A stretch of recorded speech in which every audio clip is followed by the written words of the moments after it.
Hey YouTube, this is Silent Prepper 1, and the world is going crazy, we all know that, but let's get back to basics in prepping. You might get wrapped around the axle about everything that's happening in the world, but really what boils down to is how prepared you are for an emergency. Something's going to hit you, and it could be as simple as a layoff. It could be an illness that really affects your bottom line. I've had so many people over the many years I've been sharing on YouTube said, you know what hit us? Getting laid off or getting sick. Some people got cancer, and they said it just devastated us financially.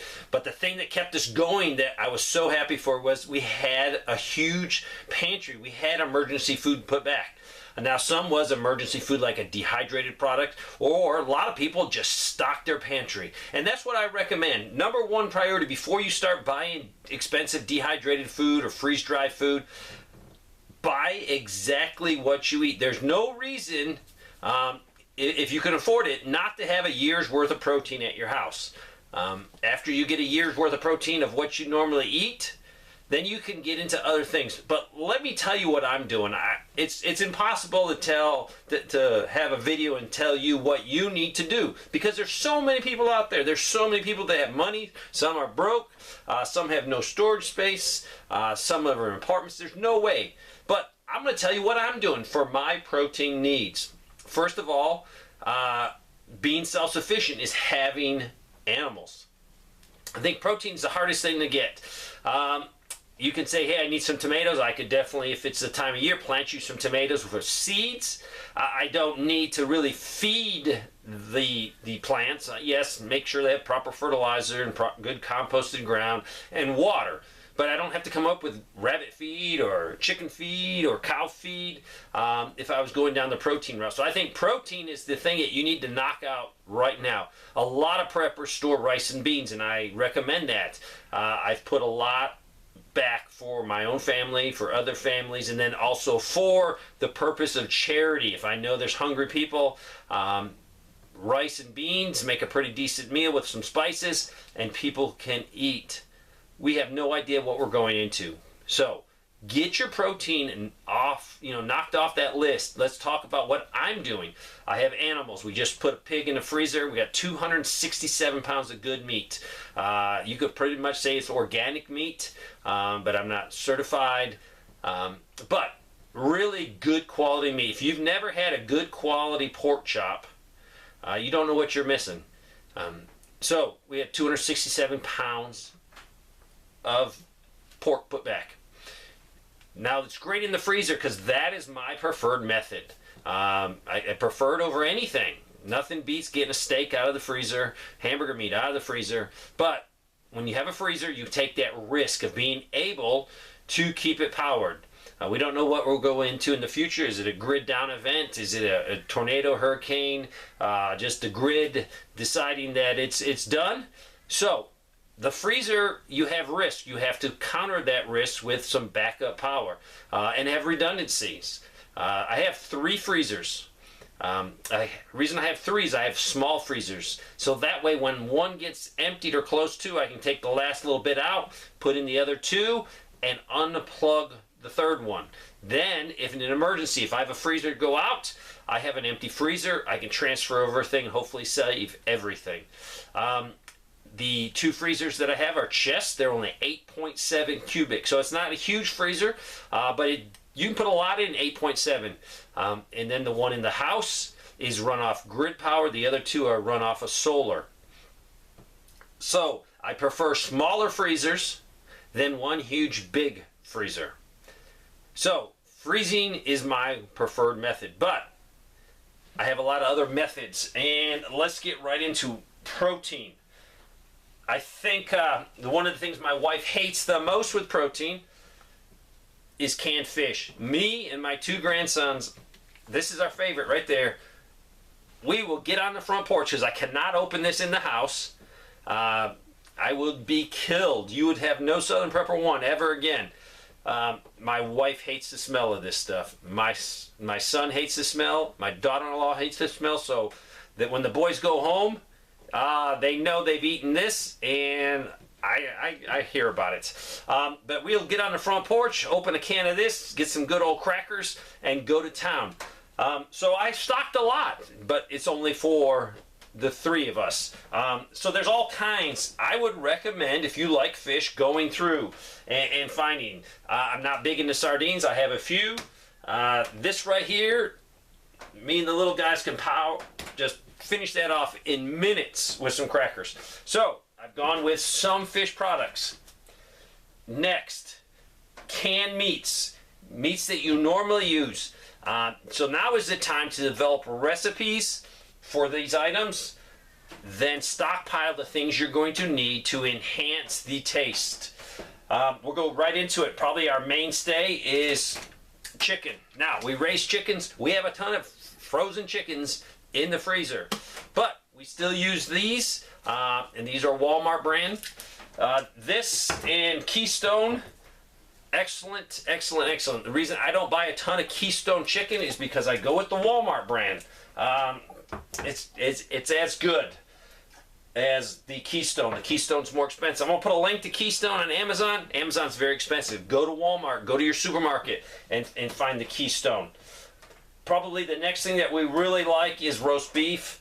Becky makes a few good meals with canned roast beef. She has perfected these meals, so in a grid down event, for me, life is going to be pretty normal.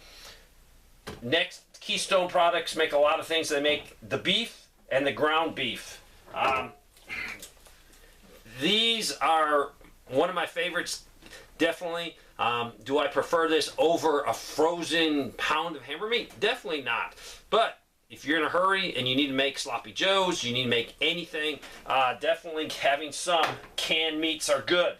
The reason I'm trying to stress to you, make sure you get your protein.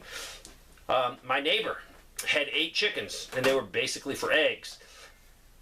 We've had a young bear come through and just decimated her chickens over many days, over a few weeks. Everything she could do did not help. This little bear could just get through anything. The same bear came over to my property, killed probably 3 to 4 chickens, terrorized them. I caught the bear inside the large enclosed chicken coop. Luckily, I had heard the bear. I went to my house and I got a 12-gauge shotgun. Yes, 12-gauge shotgun. And I got some rubber buckshot for the purpose. I don't want to hurt the bear. I want this bear to be terrorized, because if what happens, this particular bear got the taste of chicken, and it's been hitting all my neighbors, even one a couple miles away. I want to terrorize this bear, because if you don't, this bear will be euthanized. It will be put down because it becomes too aggressive. It becomes breaking into chicken coops, and it's dangerous. This particular bear was accidentally killed on the highway not far from here, so we don't have to worry about that bear. That is why I'm very, very, I want to scare that bear. I want to hit that bear with some rubber buckshot. The DNR guys, that's the wildlife guys, actually told me to use something else. They said use a very low bird shot. I don't want to do that. I think the bird shot might hurt them. And they were saying hit them in the rear, because if not, these bears become too aggressive, and then eventually they got to be caught or put down. So you might say, Dave, I don't need this canned goods. I got animals.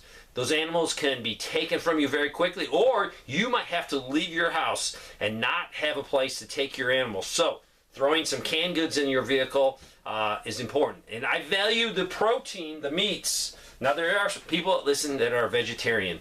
I'm not a vegetarian. I'm not even going to tell you where to start. I have no idea. I like my meat. So I'm not going to tell you vegetarians what to do, but you guys know. If you're a vegetarian, you know what to stock to make sure your body gets what it needs. So Keystone, buy it locally. It's cheaper. The product is superb. Tuna fish. I always buy my tuna fish in water because that is what the wife says to get. So I get it. The oil definitely has more calories. And so if in the last minute bid you got some time and you know it's SHTF, you might want to pick up your tuna fish in oil because that gives you definitely some more calories. But she prefers in water. So tuna fish. If this is something you normally have, my philosophy is I'd like to have 2-year supply of tuna fish in our storage. So if nothing happens, we rotate through that tuna fish and it's fine. Probably right now with our chicken, we probably have a solid 3 years of chicken put back, not counting any of the fresh chickens that we raise and put in the freezer. The ground beef and the Keystone, because it's expensive, my buddy is very much into this because he probably literally has 200 cans of the Keystone products because he is not able to have any animals. So he has lots and lots of Keystone. I do have some Vienna sausage. Do I recommend them? No, but I do have some put back. Along with the Spam, corned beef, a few of each just for some variety. Dak hams.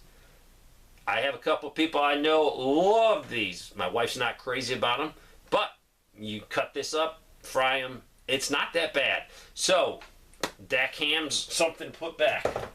So, this is canned goods. You need to have canned goods. Only you can decide how much you want to put back. So, I'm telling you what I'm doing. You take from it what you can. Next, let's go into dehydrated or freeze-dried foods. I have some. Do I put a lot of effort in getting more? No. First of all, the cost is high. And really, to be honest with you, I am not going to eat these products only in an emergency. I'm not going to open a can of this. I will gladly open some ground beef from Keystone in a heartbeat, and the wife will prepare that for a meal. But will I go out and buy or open up a can of cooked diced beef? No. The purpose of this stuff is it's very light. Long storage life. Different manufacturers have a lot, different, but 25, 30 years of shelf life on a freeze-dried product. But typically, I've tasted a lot of samples. Companies have sent me samples, and I like it. But I'm not totally crazy. I would prefer opening the freezer and getting something frozen out of there, especially something that we've raised here, so we know what's in it. But this will show you protein. Your goal in the next few weeks is inventory what you have. And then decide with your loved ones, your wife, whoever's with you, what's our plan on protein? Are we interested in just a month or two? Or do we want to extend it out? And then get a plan. Canned chicken, tuna fish, other canned products, very cheap.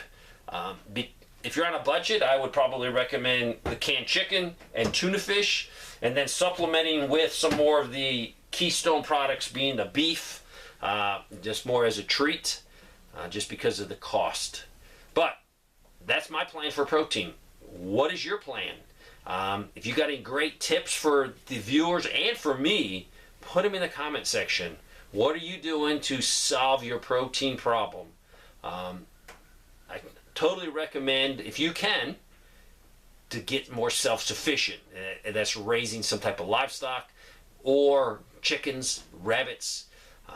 Nothing beats fresh food off the homestead. But don't rely totally on that, because something could happen to your animals. A disease could quickly wipe out your chicken flock. A fox or a coyote get into your pen and kill them all. So, do a layer approach. If you rely on freezers, canned goods, or fresh meat from your homestead. Thanks for watching.